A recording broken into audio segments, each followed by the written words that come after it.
más bajo y hasta lo más sublime. Y es que exhibir luces y sombras de cada personaje se vuelve algo fascinante. Esto es Cenet y por Adela. Pues la pregunta de siempre, ¿de tú o de usted? Ah, como gusta, Adela, ¿eh? No, porque la vez pasada luego me ocasionó mucho problema. No me digas, ¿sí? Sí. Pues aquí ya no hay quien regañe ni nada, no supe qué pasó, pero ya bueno. nadie nos regaña. Como te sientes más a gusto. Pues es que la verdad, en corto te hablo de tú, entonces pues sí. Muy bien. ¿No? Y aquí como nomás estamos tú y yo, Pues ¿verdad? estamos tú y yo. Y nadie ve. ¿Cómo estás, Muy bien. Muy bien. Hace un rato que no te entrevistaba, había estado solicitándote la entrevista. En general, tomé una decisión durante muchos años de no dar entrevistas, salvo que había temas de coyuntura importantes que yo tenía que salir y dar mi propia versión de las cosas, ¿no? Ya. Pero estoy retomando, digamos, el oficio. Ya te vemos bastante activo. No mucho, pero ya empezando. Sí. Oye, así que me da mucho platicar contigo. Igualmente, Adela. ¿Cómo ves la 4T? La cuarta transformación. Ok. Es que como no me gustan los acrónimos. ¿no? Perdón, la cuarta transformación. Pues mira, yo honestamente creo que a nivel histórico, lo que fue una transformación verdaderamente histórica fue la transición democrática de México. Y esa se dio entre los 80s y los 90s, culminó, me parece, con la alternancia de Vicente Fox y la alternancia respecto del PRI, la salida del PRI. Me parece que esa sí es una transformación histórica de la dimensión que se pretende. Y no veo otra, por lo menos con la pretensión histórica que se pretende tener. De la dimensión. Ahora, ¿cómo ves estos primeros 60 días de gobierno de Andrés Manuel López Obrador? Tú estuviste por ahí y tú sabes lo que son los primeros días. Sí. Pues con todo, ¿no? Con cosas positivas y con cosas negativas.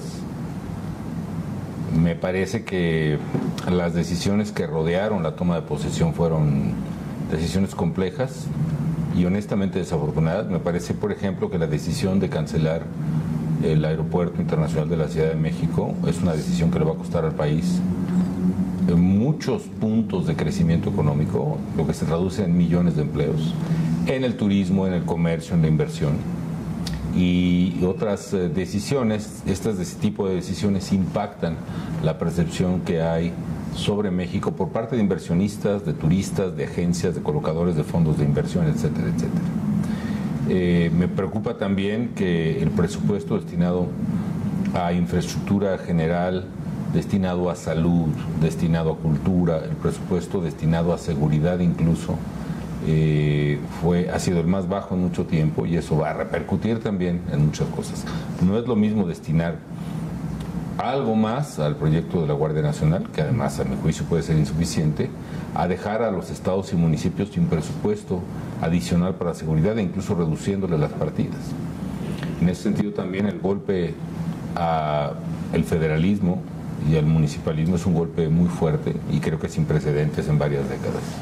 Pero por otra parte me parece positivo que el gobierno haya empezado enfocando su esfuerzo a uno de los problemas más graves que tiene el país, o quizá el más grave, que es pues la delincuencia y el crimen organizado, ¿no? Específicamente en un tema importante que es el robo de gasolinas, y lo mejor que puedo hacer es desearle al presidente y a su equipo que tengan éxito en eso, ¿no? Ahora, hay señalamientos de que las administraciones pasadas, incluyendo la tuya, lo dejaron pasar y no hicieron nada por combatir el huachicoleo, o que de hecho pues formaron parte de esta, son señalamientos, de esta estructura, ¿no? Son señalamientos falsos, por lo menos en mi caso. Me parece que ese tipo de señalamientos no se compadece o no compatibiliza con el principio de no mentir que tanto anunciaba Morena, ¿no? Porque es una mentira. Se podrá tener un juicio de lo que yo hice, Adela, en el esfuerzo que tuve contra el crimen organizado, pero de que tuve una lucha frontal, decidida, con todo el poder del Estado contra las organizaciones criminales, por supuesto que la tuve, incluyendo el robo de gasolinas, por supuesto. Que es crimen organizado, finalmente. Es realizado por crimen organizado. Es un problema. Fíjate, si te fijas, hay un común denominador de cosas. El crimen organizado está incidiendo en todas las cosas que afectan la seguridad de los mexicanos. La mentalidad que recibimos del siglo XX es que el crimen organizado es narcotráfico Y sí, obviamente tiene que ver, pero no es solo eso, y en algunos casos no es ni siquiera principalmente eso. Crimen organizado es aquel que a través de la violencia o la amenaza se apodera o busca extraer las rentas lícitas o ilícitas de una comunidad. Entonces el crimen organizado está presente en muchos lugares del país y está extrayendo las rentas de la gente. Primero las rentas ilícitas, porque ellos le cobran a los traficantes de personas, es decir, a los que mueven la migración, a los de trata de personas. Es lo que te iba a decir, la trata, negocio de la prostitución, algo que se ha, por cierto, exacerbado en México, porque muchas de estas niñas que están desapareciendo, yo creo que tienen que ver con ese negocio criminal, también manejado por crimen organizado. El robo de gasolinas, por ejemplo, la venta de mercancía robada, la venta de mercancía pirata, etcétera. Y hay algo todavía peor que eso. Cuando el crimen organizado, según la teoría de Tom Schelling, un premio Nobel de Economía en 2005, cuando el crimen organizado logra apoderarse de la policía y del Ministerio Público, cuando se completa lo que llamamos la captura del Estado, entonces ya no es solo la gente que opera en la ilegalidad la que le tiene que pagar cuota al crimen organizado o derecho de piso, es toda la ciudadanía.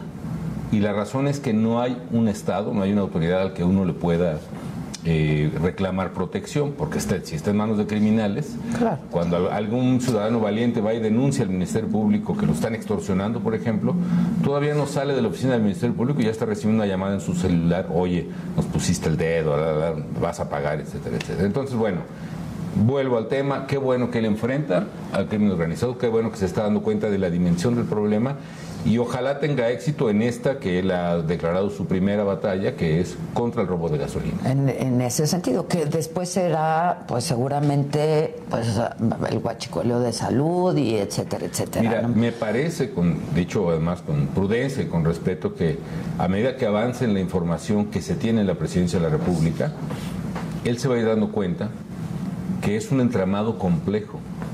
Si no es solo una actividad específica, como no es solo narcotráfico, tampoco es solo gasolina, porque están inmersos en todas las actividades que les dan renta, empezando por las ilegales.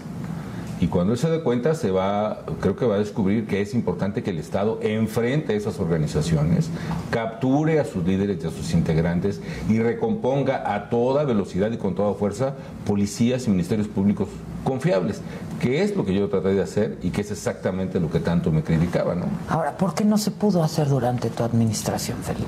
Yo creo que avanzamos muchísimo y donde hubo colaboración de las autoridades locales se tuvo éxito. Donde no hubo colaboración de autoridades locales, efectivamente fracasamos.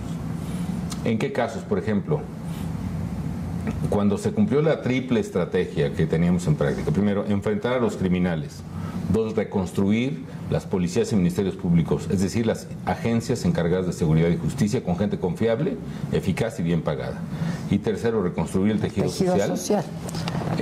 Cuando hubo colaboración de los locales, funcionó. Casos concretos: Tijuana, en donde el alcalde Ramos y el gobernador Osuna colaboraron, se la jugaron. En Tijuana, por ejemplo, que la tenían difícil. Cuando empezamos a limpiar la policía municipal que había dejado el gobierno anterior, no porque fuera el presidente municipal responsable, pero el hecho es que el anterior presidente, Jorge Hank, en esa materia pues no se ocupó mucho, vamos a dejarlo así. Cuando empezamos a limpiar la policía de Tijuana, nos amenazaron al gobierno diciendo que si seguían cambiando policías corruptos, es decir, poniendo policías nuevos y veteados, como dicen, este anglicismo, es decir, con control de confianza, iban a matar 2 policías por semana. Y empezaron a cumplir la amenaza, desgraciadamente. Pero las autoridades locales perseveraron, se fajaron, limpiaron la policía y Tijuana redujo el homicidio, el secuestro y una serie de delitos más de 80% de su pico. Juárez, que fue el caso de la ciudad quizá más peligrosa del mundo, cuando finalmente hubo cooperación, en ese sentido el gobernador Ordaz, se podrán decir muchas cosas de él, pero conmigo colaboró en eso. Cuando hubo cooperación de lo local, logramos reducir la criminalidad de Juárez. Los homicidios, por ejemplo, también una reducción de 80% desde su pico.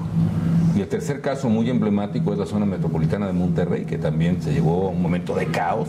Finalmente el gobierno local construyó fuerza civil por voluntad propia de Medina o quizá por presión de los empresarios nuevoleonenses, que son muy fuertes, o por ambas cosas, pero fuerza civil, la presión del federal, la reconstrucción del tejido social permitió también que Monterrey fuera un caso notable de éxito, de una reducción de 70 y tantos % de homicidios y crímenes. De manera tal que la estrategia funcionó. Cuando no hubo cooperación local, y te puedo nombrar el caso de Tamaulipas, Michoacán o Guerrero, pues definitivamente por más fuerza federal que logres colocar... ¿Pero qué fue? ¿Falta de voluntad política de los otros actores o cómo? Por lo menos falta de voluntad política en algunos casos. Porque, a ver, ustedes tienen mucha información, el presidente tiene mucha información. Sí, ¿no? Efectivamente. Y te puedo decir, con base en esa información, que en muchos casos fue simplemente que los gobernadores o los alcaldes no querían intervenir por miedo, porque lo más cómodo es dejar que los criminales hagan lo que quieran, ¿no? Es decir, les encanta repartir mochilas escolares, despensas el Día de las Madres, lavadoras, planchas, pero limpiar policías y enfrentar a los criminales, no, eso que lo haga ya Calderón, ¿no? Y están eludiendo su deber, y por eso fracasan las cosas. Y en otros casos, están totalmente coludidos con los criminales. Y eso, Adela, para no dar nombres que vayan más allá del ámbito de responsabilidad legal, para decirlo con prudencia, pues hay gobernadores presos en este momento. Está Yarrington, está Hernández, los dos de Tamaulipas, estuvo el hijo de Fausto Vallejo, creo que Fausto Vallejo en su momento, en fin, implicaciones verdaderamente serias, ¿no? de criminalidad. Está, no Fausto Vallejo, perdón, su hijo, que ahora lo acaban de reaprender, por cierto. Jesús Reina, que fue el interino de Fausto Vallejo. Sí, gente que su deber de gobernar y proteger a los ciudadanos lo dejó a un lado y se arreglaron con los criminales, y bueno, pues así es imposible que pueda resolver un problema cuando la complicidad viene desde el poder mismo a nivel local, ¿no? Yo espero que el presidente López Obrador, con la fuerza que tiene, la aproveche pues, para limpiar todo eso, pero no lo podrá hacer si sigue cercenando o reduciendo recursos que necesitan los estados para recomponer sus policías. Yo sugeriría respetuosamente que con el poder político que tiene, haga lo que yo no podía hacer, que es forzar, empujar, presionar a los gobernadores a que hagan su tarea, ¿no? Que es un poder casi absoluto. Es un poder casi absoluto. Casi absoluto. Que tiene peligro, sí, pero por lo menos la ventaja que tiene es que yo, por ejemplo, cuando trataba de presionar o de hacer cumplir su deber a un gobernador del PRI, que eran la mayoría, que tenía el propio PRI en el Congreso, me regateaba apoyos para legislación o para presupuesto, y evidentemente tenía que llegar a acuerdos que implicaban precisamente, mientras nosotros los presionábamos para cumplir su deber, ellos lograban acuerdos para obtener más recursos de parte de Hacienda a la hora de votar el presupuesto, con lo cual pues, se hacía un círculo vicioso, ¿no? Ahora, otra vez volviendo a que el presidente tiene mucha información, ahora Andrés Manuel López Obrador ha dicho, pues los guachicoleros de cuello blanco, o sea, eso viene desde Pemex, ¿no?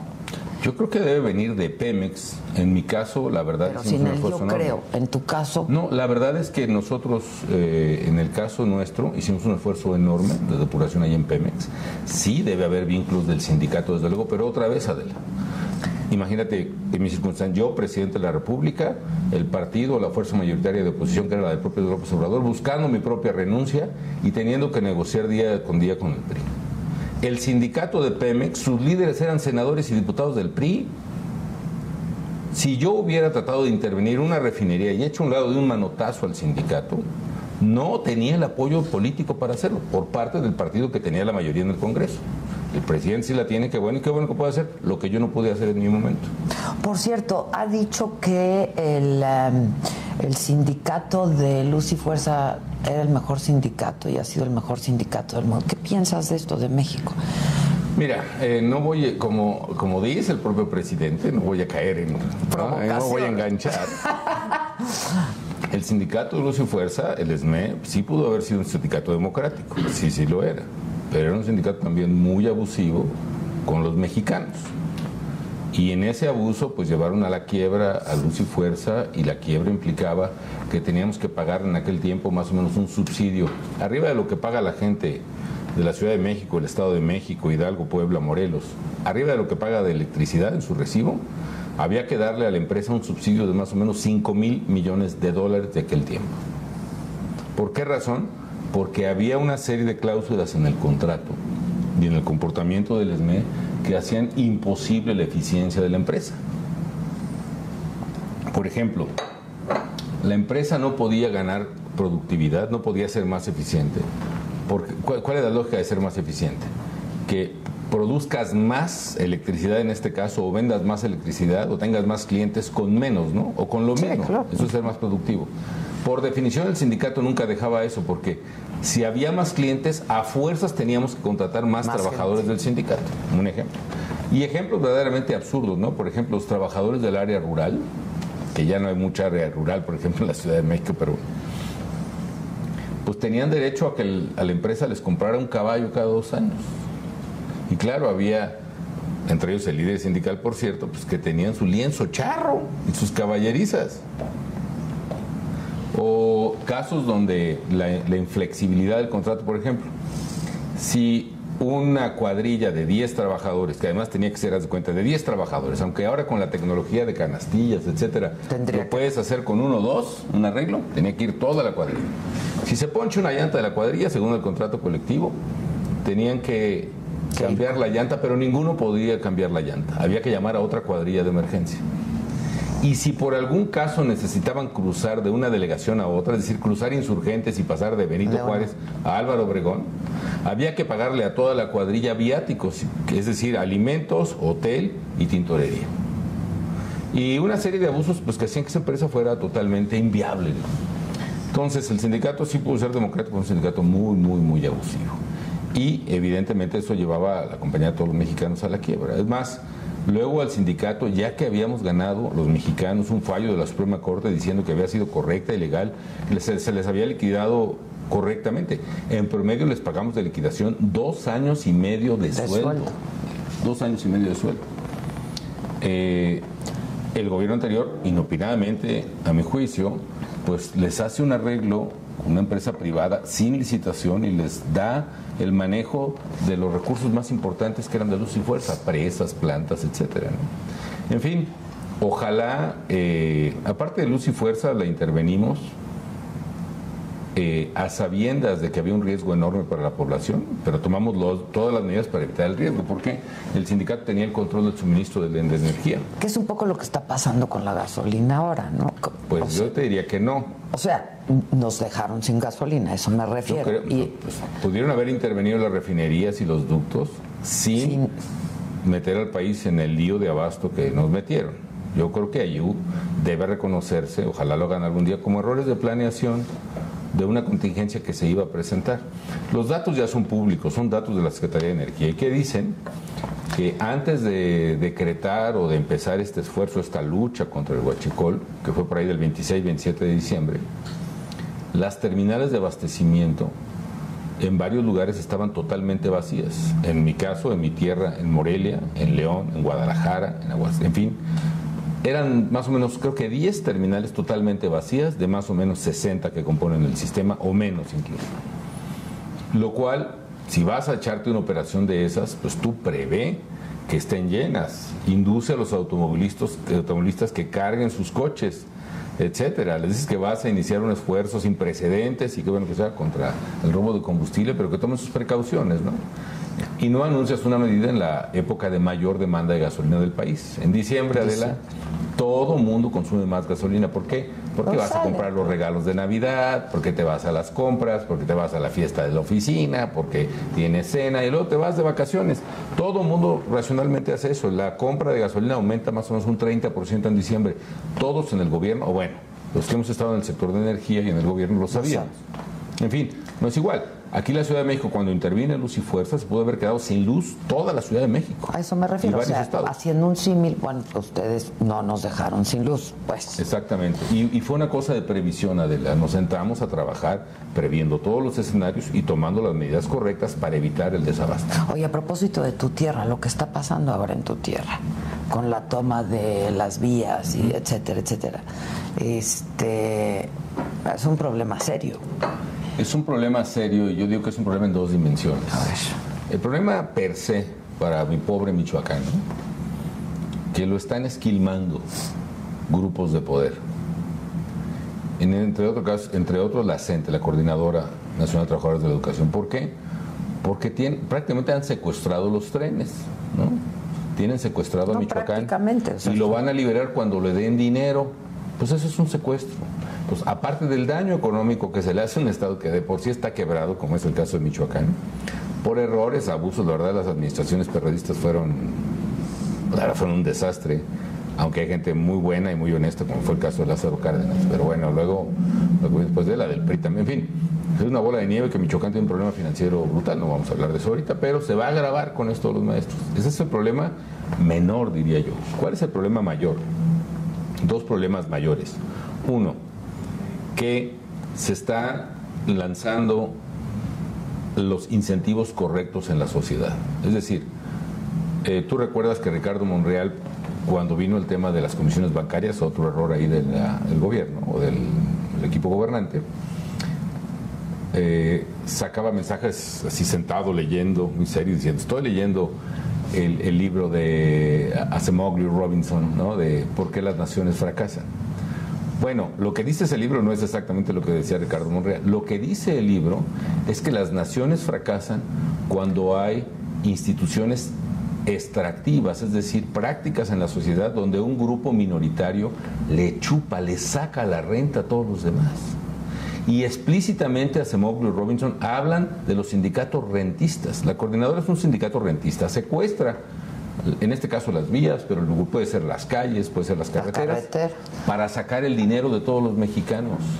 Ese tipo de prácticas, ese tipo de instituciones, en este caso sindicatos rentistas, o como crimen organizado también, son exactamente los que llevan a las naciones al fracaso. ¿Por qué fracasan las naciones? Es la tesis de Acemoglu. Porque hay instituciones extractivas donde grupos rentistas son tolerados. Pues eso va a pasar con México, no solo con Michoacán. Si se siguen generando prácticas, instituciones en las cuales grupos de poder extraen la renta de todos los demás, México jamás va a salir del subdesarrollo y empeorará su condición económica y social. Déjame preguntarte esto, que tú estás pues absolutamente volcado al tema y eso. ¿Se requiere un nuevo orden mundial, Felipe, o qué es a propósito de por qué las naciones fracasan? ¿Y qué está pasando en la orquesta internacional? Y lo que dice Andrés Manuel, el liberalismo ha fracasado. Entonces, ¿se requiere un nuevo orden mundial? Mira,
¿Se requiere un nuevo orden mundial, Felipe, o qué es a propósito de por qué las naciones fracasan? ¿Y qué está pasando en la orquesta internacional? Y lo que dice Andrés Manuel, el liberalismo ha fracasado. Entonces, ¿se requiere un nuevo orden mundial? Mira, son dos cosas distintas, ¿no? A ver. Primero, se requiere orden, Adela. Y el único orden válido es el Estado de Derecho, es el Estado de la ley, es lo que dice la ley. Y ese desorden, es decir, cuando no se aplica la ley, es lo que lleva al fracaso de las naciones. Cuando se pretende culpar al orden mundial, entre comillas, de lo que ha pasado, no es el orden mundial lo que determina la prosperidad o el fracaso de las naciones, según la propia tesis de Acemoglu. Te voy a poner el ejemplo que ellos ponen en el capítulo 1. Ellos empiezan hablando de dos comunidades, Nogales, Arizona, y Nogales, Sonora. Y dicen, ¿cómo es posible que están en el mismo lugar, el mismo clima, casi la misma gente? Uno está prosperando y el otro pues está ahí creciendo a los locos. Pues es precisamente por eso. Entonces lo que se requiere es orden, Adela. Con el mismo orden mundial hay naciones que prosperan y hay naciones que fracasan. ¿De qué depende la riqueza y la prosperidad? Todos nos hemos preguntado eso, ¿no? Hay quien dice, pues depende de los recursos naturales, ¿no? Que Venezuela pues tiene la primera o la segunda reserva petrolera más grande del mundo y es el país que tiene el mayor empobrecimiento de la población en general. La población ha perdido en promedio 11 kilos de peso en unos cuantos años por el hambre que hay. En cambio, Singapur o Israel, ¿no? Estados que no tienen un solo recurso válido, en el caso de Singapur, por ejemplo, no tenían ni agua potable, no tenían agua para... un vergel, del desierto, y no tenían tierra agrícola. ¿Y qué hicieron? Pues son precisamente instituciones que hacen que prospere la sociedad independientemente de los recursos que tiene o de la ubicación geográfica. La verdad es que México requiere orden y ser un verdadero Estado de Derecho. Y yo diría que esa es la primera prioridad que el presidente López Obrador debiera ponerse para que México prospere y pueda sacar a millones de mexicanos de la pobreza. Ahora, vamos al otro tema. ¿Se requiere un orden mundial? Es probable, pero no porque determine la prosperidad o no de las naciones, sino porque se requiere un orden mundial que garantice, primero, la vigencia universal de los derechos humanos, y vuelvo al caso de Venezuela, el statu quo que tenemos, en donde ante una crisis humanitaria tan evidente, ante una represión que en tan solo un par de días dejó más de 50 muchachos asesinados, decenas de desaparecidos y heridos. En ese orden mundial no es posible que las naciones, la Organización de las Naciones, pueda verdaderamente parar esa masacre o parar esa crisis humanitaria. Pues entonces necesitas rearreglar el orden mundial. Y se requiere en otro sentido, se requiere en que el orden mundial debe ser viable para contener o enfrentar retos globales, como es, por ejemplo, el del cambio climático, donde estamos realmente perdiendo la batalla. Ahora, en cuanto al liberalismo, la verdad es que es un diagnóstico totalmente equivocado. Y es una discusión de fondo que no sé si tengamos tiempo. Pero mira, el culpar al neoliberalismo a partir de Miguel de la Madrid de los males de México es estar culpando al banco, digamos, porque tienes que pagar la tarjeta de crédito. ¿Qué hizo Miguel de la Madrid? Miguel de la Madrid tuvo que pagar en deuda, la deuda que fue heredada de los gobiernos populistas de Echeverría y López Portillo. A Miguel de la Madrid le dejaron la tarjeta de crédito ya que había acabado la fiesta y había un tiradero de basura por todas partes en México, con inflación de más del 100%, con una deuda impagable. Ese costo, evidentemente, es la causa de la llamada década perdida. Es decir, son los errores de Echeverría y López Portillo, o ahora emulados por este gobierno, los que llevaron a México al fracaso. Y cuando me dicen que Pemex, por ejemplo, está tan mal por el neoliberalismo, yo creo que es al revés. Pemex está mal porque es la única empresa estatal que sigue siendo operada por el Estado. Y esto es muy sencillo, de los países que tienen sistemas de mercado, sistemas competitivos, por ejemplo en materia de energía, son los países que prosperan más. En Estados Unidos, por ejemplo, la producción de petróleo y gas ha subido de 5 millones de barriles diarios a casi 12 millones de barriles diarios en 10 años. En México ha perdido, ¿por qué? Porque en los sistemas de libre mercado, la inversión, los inversionistas, los empresarios, corren su propio riesgo, porque van por su propia ganancia. En cambio aquí, el administrador de Pemex, el líder sindical, incluso el empleado medio, pues saben que, al contrario, no es su lana la que se juega, bueno, es como mexicanos sí, pero su lana como funcionarios, ¿no? Ellos reciben, y pues hagan lo que quieran, ¿no? Había un chiste que decía que cuando yo era secretario de Energía me contaban una anécdota que no sé si es real, pero que era chiste, que llegó algún joven secretario y que estaba muy preocupado porque se llegaba el fin de la negociación del contrato colectivo de trabajo con el sindicato de Pemex. Pero alguno de los burócratas más antiguos en la Secretaría le dijo, no se preocupe, secretario, hay un abogado buenísimo que siempre nos arregla el problema en el peor momento. Pues háblenle, a ver, oiga, licenciado, pues, no, déjeme ver, sí, qué barbaridad, estamos muy tarde, yo lo arreglo, secretario, no se preocupe. Y se fue a arreglar el asunto en los límites de la huelga, y entonces, pues, el secretario muy preocupado ahí con su estatus, ¿qué pasará, no? Y pasa a las 3, 4 de la tarde, pues háblenle al abogado que no se ha reportado. Y estamos bien, licenciado, ya se oyen ahí, ¿no? Platos, trastes, vasos, etcétera, etcétera. Ay, vamos, estamos trabajando, yo le aviso, ¿no? Y ya, pues, avisa. Y pasan 6, y vaya, pero el estallamiento es a las 12, qué barbaridad. Ya a las 9 de la noche dice, abogado, por favor, ya voy ahorita, así estamos bien. Se oye música de mariachis, no. Y luego ya llega, finalmente ya, tráiganmelo como usted, que no, ya antes del estallido de huelga llega el abogado, ay, no, ¿por qué molestan? Yo les dije, no, pues es que usted quedó bueno, está bien, se puede empezar a tranquilizar, ya se arregló eso, no va a haber huelga, esa es la buena noticia, así que celebremos. Y el sindicato, mire, el secretario es excelente, ya somos compadres, y no, que pues, muy bien, y de veras ya arregló lo de sí, ya no hay huelga, aquí está el firmado.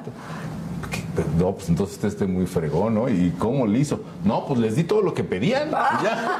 No, pues así ya. Entonces el incentivo de la web, pues yo por mí, arránquense, la verdad es que no, la verdad es que el incentivo en las empresas públicas es a que el pueblo pague, ¿no? Allá, los dueños, los mexicanos pobres, que yo voy a sacar mis mejores sueldos, voy a sacar mis contratitos, voy a sacar mis pipas. Porque el negocio de pipas, ahorita el sindicato está feliz con el nuevo gobierno. ¿Por qué? Porque su negocio son las pipas. Pues son del sindicato. Pues muchas. Hay que ser un día, los periodistas seguramente harán la lista de los dueños de las pipas. Es otra cosa. Pero ¿y la compra que hicieron en Estados Unidos ahorita de pipas, cómo ves? Mira, si se necesitan que se compren. Yo lo que pido es que cumplan la ley y hagan licitaciones, Adela. Que no sea Porque mira, en eso de que yo tengo autoridad moral y entonces créanme que yo no voy a ser corrupto, ¿qué dice el refrán popular? En arca abierta hasta el justo peca, ¿no? Y entonces, precisamente porque no tienen problemas de conciencia, pues por esa misma razón habían de hacer las licitaciones, aún las de urgencia. Se pueden invitar 2, 3 compañías proveedores. Aparte, está bien, digo, yo no voy a criticar de malinchista la decisión, pero ¿por qué no le compraron las pipas a los productores mexicanos de pipas? Yo lo que entiendo es porque no tenían para entregar de manera, que no podían entregar de manera inmediata. Hacer. Pero ¿cuántas? ¿A poco no había ni una hecha en México? Ni podían hacerla así en corto plazo. Pues no sé, tú sabes más de eso que uno. Como dicen los periodistas, es pregunta. Es pregunta. Así la dejamos. Oye, ¿tú pensabas que Andrés Manuel era un peligro para México? Pues más que él, sus políticas sí. Y así lo dije. Y la verdad me reprocharon mucho eso, pero pues en una contienda electoral como la de 2006, pues honestamente es lo que pensábamos muchos mexicanos. Y yo te aseguro que es lo que piensan hoy muchos mexicanos. ¿Tú? Yo pienso que muchas de las políticas que está poniendo en práctica sí son un riesgo altísimo para México. Entre otras, y fundamentalmente, el abandono del Estado de Derecho. El caso de Michoacán que mencionabas, el bloqueo de trenes, la cancelación del aeropuerto, son cosas que nos van a hacer un daño enorme a los mexicanos. La falta de licitación va a generar más corrupción, no menos, Adela. En fin, ojalá esté equivocado desde ¿Se roba por necesidad solamente? No, al contrario. Se roba por ojetes, se roba por falta de incentivos legales. Hay dos cosas por las razones por las cuales... Yo conozco gente... Yo conozco gente que no me criminalicen, eso no lo acepto ni el presidente ni nadie, que no criminalicen la pobreza. Yo creo que lo que tú estás diciendo. Yo conozco gente muy pobre, mucho muy pobre y mucho muy digna, que no se roba un centavo. Y conozco muchos ricachones que se roban lo que pueden, y es más, son ricos por eso.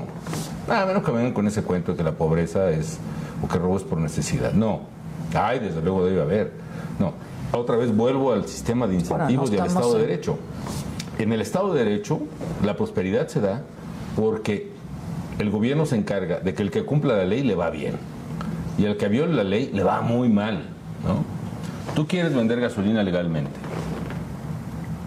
Y tú puedes cumplir la ley, comprar la gasolina Pemex, pagar tus impuestos, pagarle bien a los trabajadores en la gasolinera, vender, que te vaya bien, que te protejan, que no te asalten. Pero si te robas la gasolina y mandas a los chavos a que piquen el ducto otra vez y te van a perdonar, podrás seguir vendiendo tu gasolina. Y además le van a mandar a todos los chavos que reciban, no sé, 8,000, 3,000 pesos al mes. Pues la verdad, eso no va a funcionar, Adela. Cuando en un sistema jurídico, en un Estado, la ley se cumple y se premia al que cumple, y al que la viola se le castiga, ese Estado prospera. Pero cuando es al revés, cuando el que viola la ley le va bien y al que cumple, paga impuestos, le va mal, eso es el destino fracasado total. A todos los niveles, porque... A todos los niveles. El presidente actual lo que hace es exculpar de alguna manera a quienes tienen, a los pobres, ¿no? A los que se han visto en necesidad de... Pues creo que las culpaciones que yo he escuchado no distinguen edad, sexo, condición social, ¿no? La verdad es que... No, yo creo que está mal eso, con todo respeto. Mira, 2 ejemplos más. Uno más fácil, y a lo mejor me quedo en ese porque no quiero entrar en el otro. El tráfico. Dame una esquina complicada de la Ciudad de México. Aquí donde está, cerca de donde estamos, donde está tu casa además, que es Barranca del Muerto y Periférico, ¿no? Hay una parte antes de entrar que es de doble sentido. Los coches tienen que respetar su carril, luego dar vuelta a la izquierda, ¿no? Y avanzar. De repente se sueltan en sentido contrario todos los coches que quieren y bloquean la avenida para pasar primero que los demás. Hubo otro ejemplo, lo que pasaba o pasa allá en Acapulco rumbo a Revolcadero y rumbo a Barra Vieja, ¿no? Que en fin de año un montón de coches se meten en sentido contrario, ¿no? Entonces te ha tocado eso. Sí, claro. Y es un tráfico horrible y es 3 horas, 4 de tráfico. ¿Por qué razón? Porque el que se mete en sentido contrario le va diciendo a todos los demás mexicanos responsables que van por su carril: ¡Ey, bola de idiotas! Yo estoy rompiendo la ley y voy a llegar antes que ustedes.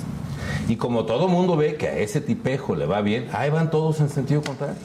¿Y qué pasa? Que llegas a la esquina, se hace un pinche... Se hace un... Perdón, ¿no? Es la falta de costumbre. Se hace un desorden. Aquí así somos. Se hace un desorden en la esquina y destroza, nadie puede ir a ninguna parte. Entonces, mientras se siga premiando a quien viole la ley y castigando al que la cumpla, este país verá el rotundo fracaso. A ver, pero tú estuviste 6 años al frente de este país. Así es. ¿No pudiste hacer...? Hice mi mejor esfuerzo, Adela, y mi objetivo es el Estado de Derecho. Pero dime cuándo me bloquearon un tren. Dime cuándo me bloquearon una carretera. Te decían y decías, o sea, te reportaban y decías, esto no puede pasar. Eso no puede pasar. Y no solo eso, jamás tuve, o pocas ocasiones tuve que sacar a la Policía Federal. ¿Por qué razón? Porque la gente sabía que aquí había un gobierno que quería que se cumpliera la ley. Y que tuvimos tasas de crecimiento económico. Nos tocó la peor crisis económica del mundo de 90 años, pero la sacamos lo más rápido posible y tuvimos tasas de crecimiento hasta del 5 y pico de %.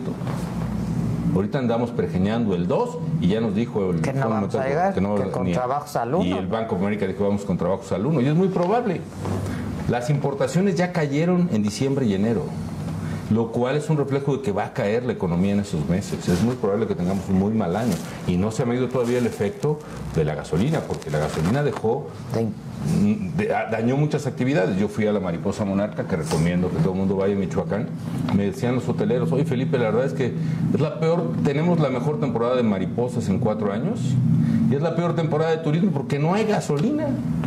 No se y puede el llegar. Que vende jitomates no los pudo sacar, se le echaron a perder los jitomates y el aguacate. Pero que sí va a haber guacamole en el Super Bowl. Pues tiene que haber, pues esa es la presidencia de México, Michoacán en el Super Bowl, no que no haya, ¿no? Pero algo estaba pasando que no iba a poder. Pues es que no pueden sacar el aguacate por falta de gasolina.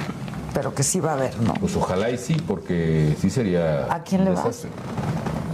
Yo, pues la verdad es que yo estuve en Boston, quiero mucho a esa tierra y le voy por supuesto a los Pats, ¿no?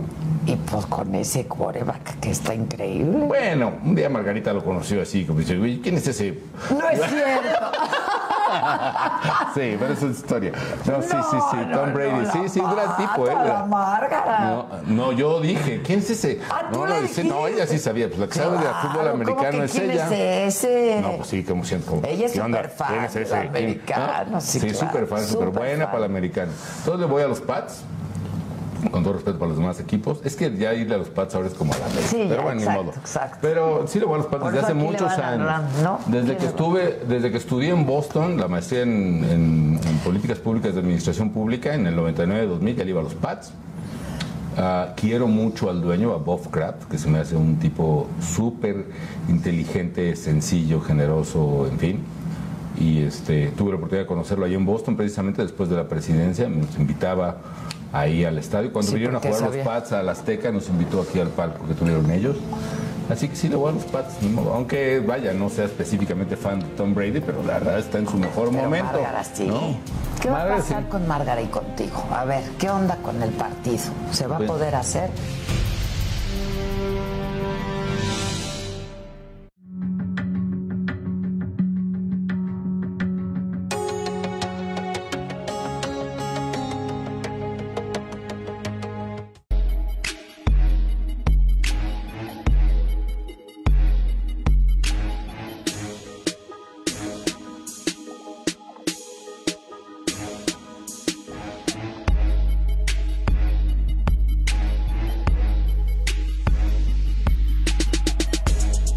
Economía, cierre de bolsa, negocios, finanzas. Víctor Piz presenta lo más relevante de las noticias al sonar la campana. Con Víctor Piz, lunes a viernes, 3 de la tarde.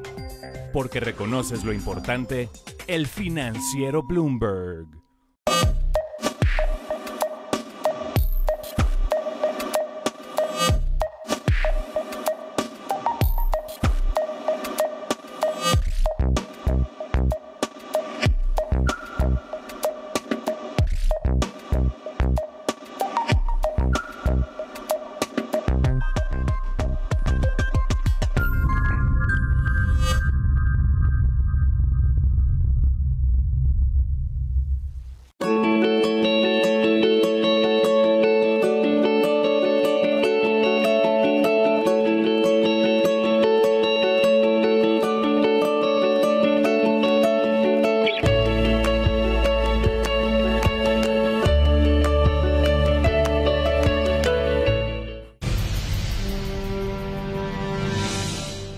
A ver, ¿qué onda con el partido? ¿Se va a poder hacer? No sé si se pueda, pero yo, como dije alguna vez, prefiero intentarlo e incluso fallar en el intento que quedarme callado y cruzado de brazos al ver lo que le está pasando a México, ¿no? Yo creo que hay que hacer una organización que le dé chance a los ciudadanos normales, al que trabaja, al que paga impuestos, al que saca la basura, respeta a sus vecinos, no se ve en sentido contrario. A esos ciudadanos que trabajan y saben que solo mediante el trabajo puede prosperar un país o una familia o una persona, a esos les queremos abrir un espacio para que puedan participar en política. Ellos son, digámoslo así, los que meten los touchdowns para seguir con... ¿Es eso o es querer continuar en el poder? No, pues ¿cuál poder? Pues ahora sí que me vieron también a la Morena pide más, ¿no? ¿No? Pues no sé, dile a Morena. Ahí está el poder, ¿no? Aquí al contrario es caminar un poco en el desierto, ¿no? Que es la parte dura, pero también muy padre que mi padre vivió cuando fundaron el PAN, ¿no? E ir contra toda esperanza. Ahora la gente va a decir, ¿por qué no lo hiciste cuando fuiste presidente? Tenía un partido que funcionaba. Ahora no hay uno que funcione. Y no hay una verdadera oposición, ¿no? No hay no, está totalmente desarticulada, ¿no? ¿Por qué? Porque los partidos tradicionales, hablo pues por el PAN, que me dolió mucho dejarlo, pues quedaron atrapados en sus intereses, ¿no? En camarillas que le dieron un portazo en la nariz a los ciudadanos, los dejaron afuera y ahora hay que abrir esas opciones para los ciudadanos. Decía, el ciudadano que trabaja, el ama de casa que se preocupa, que nos pregunta todos los días qué vamos a hacer por México, etcétera, hay que hacer algo por México, esos son los que meten los touchdowns, para seguir con la metáfora del americano, y nosotros tenemos que abrir la línea, tenemos que hacerle al tackle para que pase por ahí la gente que quiere prosperar. frente a una defensiva y ofensiva del lado del gobierno que está muy dura, ¿no? Pues hay un montón de firmas para que no se haga el partido. Pues por supuesto que tenemos muchos enemigos, por supuesto que estos cuates, que son la mayoría en este momento, pero no para siempre. Recuerda que lo dije después de la elección del 12, ningún triunfo es para siempre, ninguna derrota permanente. Pues.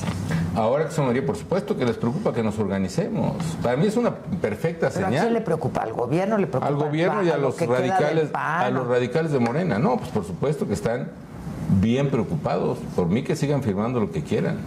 Ah, mira, no me asusta, como dice el dicho, no me asustan leones cuantimás ratones, ¿no? Entonces aquí, por mí que firmen lo que quieran. Ahora, yo invito a los ciudadanos a que firmen de nuestro lado. Van a empezar a hacerlo. No ha salido la app todavía del INE, ojalá salga y salga bien, porque la otra fue un relajo. Un desastre. Pero les pido que firmen, vayan al internet, www.mexicolibre.org.mx. mexicolibre.org.mx, hay que registrarse ahí. Tenemos que juntar 300 ciudadanos en cada uno de los distritos electorales del país, o al menos en 200 de los 300 que hay. Okay. Entonces, ¿tú dónde vives? En Polanco, en Las Lomas. En Polanco, Las Lomas. Bueno, pues ahí, no sé cuál sea tu distrito, pero ahí tenemos que juntar 300 gentes, nosotros otros 300 ¿Qué son las asambleas? Asambleas distritales. Distritales, que tiene que haber por lo menos 300 Hay personas. dos caminas, 300 personas en 200 distritos. 200 distritos. O 3,000 personas en 20 asambleas estatales. Okay. Es una paradoja, pero dicen que puede ser más complicada las asambleas estatales. Pero está difícil. Está bien difícil, sí, pero bueno. Ahora sí que... ¿Y cuántas firmas? Firmas más o menos 250,000. Ya. Mira, Margarita juntó más o menos 1,5 millones. Al final le validaron nada más 900 y tantos mil, pero... Pues siguen siendo muchos. Es un montón. La verdad sí se puede. Tenemos que hacer muchas cosas, tenemos que hacer un llamado a la gente, tenemos que ir a promover una organización libre en un espacio de intolerancia brutal, ¿no? Porque pues, esto de promover firmas y que no les den chance, etcétera, pues solo en los regímenes autoritarios, Adela, ¿por qué no de tener yo chance, Margarita, o quien sea, todos los que están formando parte, ¿por qué no hemos de poder organizarnos como se nos dé la gana? La verdad es que son signos de intolerancia y autoritarismo muy perros, ¿no? Pero por la misma razón hay que trabajarle duro, hay que organizarse rápido y hay que ponerle un hasta aquí a esos destellos de intolerancia y autoritarismo. ¿Cómo desgasta la presidencia? Mucho. Pero bueno, también fortalece, ¿no? Las dos cosas, pero obviamente sí desgasta, ¿no? Sí es un estrés brutal, todos los días, 24 horas al día, 7 días a la semana, esperando... Pues al principio era el teléfono, ¿no? El teléfono rojo, a ver qué va a sonar. Si sonaba era porque... Si todo estaba bien, no sonaba, ¿estás de acuerdo? Sí, claro. Vea, cuando suena, como perro de Pavlov, ¿no? Te brincaban todos los indicadores. A ti te tocaron unas muy duras. No, durísimo. Y en lo personal y... Todo. Me tocaron muy duras, desgasta mucho. Y luego cuando empezó a aparecer las redes... En aquel tiempo el BlackBerry, ¿te acuerdas que era claro. lo que se rifaba? No, pero le fue peor a Peña con las redes, ¿no? Sí, no, bueno, sí. Pero es otra cosa, pero me refiero a que las noticias te llegaban mucho más rápido. Sí, claro. Bueno, yo cuando salí, según la encuesta de Reforma, traía un 68% de aprobación. Claro, no está mal, porque para lo que me tocó, pues sí. Pero sí me tocaron cosas muy feas, lo más cercano y lo más difícil, lo más personal, pues fueron... mis compañeros que murieron en accidentes aéreos, 12. Juan Camilo Mourinho, secretario de Gobernación, y luego Francisco Blake, secretario de Gobernación también. Que dicho sea de paso, eran mis manos derechas en la operación política. Entonces eso me truncó mucho la operación política. Por esa razón también fue muy difícil poder manejar la propia vida política o impulsar las decisiones correctas hacia el final del sexenio, ¿no? Pero bueno, fue de tragedias terribles, pero también me tocó obviamente lo de la ABC, que fue muchísimo. Nos tocó obviamente lo del Casino Royal en Monterrey, fue una brutalidad, la gente que asesinaron, los migrantes de San Fernando. Momentos de veras de mucho dolor, de mucha tristeza, de mucha preocupación. Y luego me tocó la crisis económica. Sí, esa fue. Cuando yo nomás de ver las cifras de que la economía de México estaba cayendo a una velocidad de 10% anual, de que no nos compraban en Estados Unidos ni un refrigerador ni un coche porque estaba aquello reventando. Sí, claro. O sea, Básicamente la crisis del 2009 fue un elefante que se cayó y el mentado elefante de Estados Unidos nos cayó encima a nosotros. ¿Qué crees que sí pudiste hacer, Felipe? Pues mira, primero... Administrar. Cada vez que entra un nuevo presidente, entonces no se sigue, y sí se sigue. Pues hay un problema de eso, ¿eh? Sí. No, pero también, mira, yo, lo que sea cada quien, me tocó empezar con una administración que yo era afín. Yo gané mi campaña defendiendo los logros de Fox. Esta lucha contra el crimen organizado, contra el narcotráfico, que dicen que tú lo haces para legitimar tu... Absolutamente falso también. Mal, si entonces quieres. llegas a la presidencia, creo en la ley. ¿y qué? O sea, ves... Ves el tamaño del problema. Yo cuando llego a la presidencia... Es lo que te quiero decir, o sea, pues no. ¿Qué fue lo que descubrí finalmente en este tema? ¿Pero de qué te sirvió meterte con ellos? Me parece que ¿De qué nos sirvió al país? Paramos ese proceso, Adela. La captura del Estado fue detenida en mi gobierno. Hoy la tendencia sigue creciendo. Yo creo que lo correcto es eso. Te repito la estrategia. Enfrentar y no consentir. La corrupción, que es un cáncer de esta sociedad, y la impunidad. En eso estás de acuerdo con Andrés Manuel López Obrador. Sí, totalmente de acuerdo. Llega a todos los niveles. ¿Qué pasó durante tu administración? Mira, porque yo he oído de verdad que mucha gente dice, Felipe es un hombre honesto y su familia y etcétera, pero dejó que todo mundo se robara todo. Pues depende de quién todo mundo, ¿no? Pues tu gabinete y la... Pues mira, la verdad es que... ¿Qué piensas de las mañaneras? ¿A qué te refieres? No, perdón. Te reunías con Peña, si tenían reuniones, si te buscaba para ciertas cosas. Mira, sí me reuní algunas veces con el presidente Peña y le agradezco muchísimo. Se puede decir de mí muchas cosas, Adela, como tú bien dices. Que si cometí un error persiguiendo a los criminales, yo creo que no lo cometí, pero acepto tus puntos de vista. Si regaño, que si lo que quieran. Alcohólico, dijeron. Pero también es una fregadera absoluta, una gran mentira. Federico Arreola, que la inventó, él reconoció que era una mentira sobre mí. ¿Él la inventó? Él inventó. Y bueno, se siguieron ahí colegas tuyos dándole vuelo a la hilacha. Colegas... Carmen. No, pues fue Carmencita. ¿Tú votaste periodistas o cómo? A ninguno, al contrario, Carmen siguió, por cierto, con el rollo contra mí. Pero bueno, Y te echas tus tequilas. Cuando tengo amigos, por supuesto, me gusta mucho cantar. Ya no canto porque con este mito de que me armaron, esta gran mentira, pues mejor me cuido, etcétera, ¿no? Pero sí me gusta convivir y que eso no me hace un alcohólico y me parece totalmente injusto que lo digan. Prefiero que me mientan sobre eso a que tampoco diga que Calderón se robó un solo centavo de la presidencia porque no lo hice. Pueden inventarme lo que quieran. Que si la violencia, que te insisto, esa violencia deriva del choque de grupos criminales, no de la acción del gobierno, que... ¿No te arrepientes? Hay muchas cosas de las que me arrepiento, Adela, definitivamente.